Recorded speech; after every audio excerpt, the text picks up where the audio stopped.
There were fiery scenes in Melbourne today with far-right groups and counter-demonstrators staging a protest at St Kilda beach. Hundreds of officers were deployed with 3 arrests made as police struggled to keep the situation under control. A sunny afternoon on the streets of St Kilda turned ugly.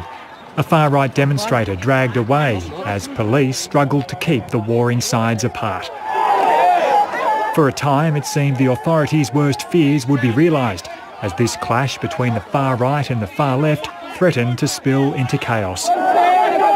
3 people were arrested, while a number of others were temporarily detained. Police did take some action to detain some people where they believed that threat was imminent, but those persons would have been released. The rally was organised by Neil Erickson, who's been convicted of inciting contempt towards Muslims.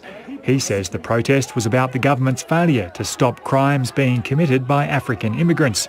The leader of the United Patriots Front, Blair Cottrell, also a convicted criminal, told the crowd this demonstration was just a beginning. All of you here know that our country is under attack. Among the supporters, federal independent Senator Fraser Anning, who flew down from Queensland. Hopefully shows the idiots in government that we've had enough. They've got to stop bringing thugs into the country. Nazis are not welcome here. On the other side, there was fierce resistance from the left.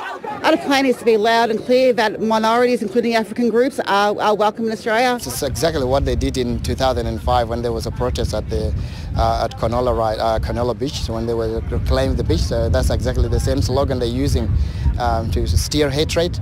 Well, it's now been a couple of hours since the protest started here at St Kilda, and we've got a band of right-wing demonstrators still here, and on the inside we've got counter-protesters and, of course, dividing the 2 groups, a large police presence. But at this stage of the afternoon there's been very little of the violence that authorities feared.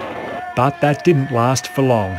Police corralled the demonstrators along the road past Luna Park as bemused tourists were shepherded out of harm's way. I've never seen anything like this ever. No, it's crazy. And both groups are promising there'll be more protests to come. Damian Mclver, ABC News, Melbourne.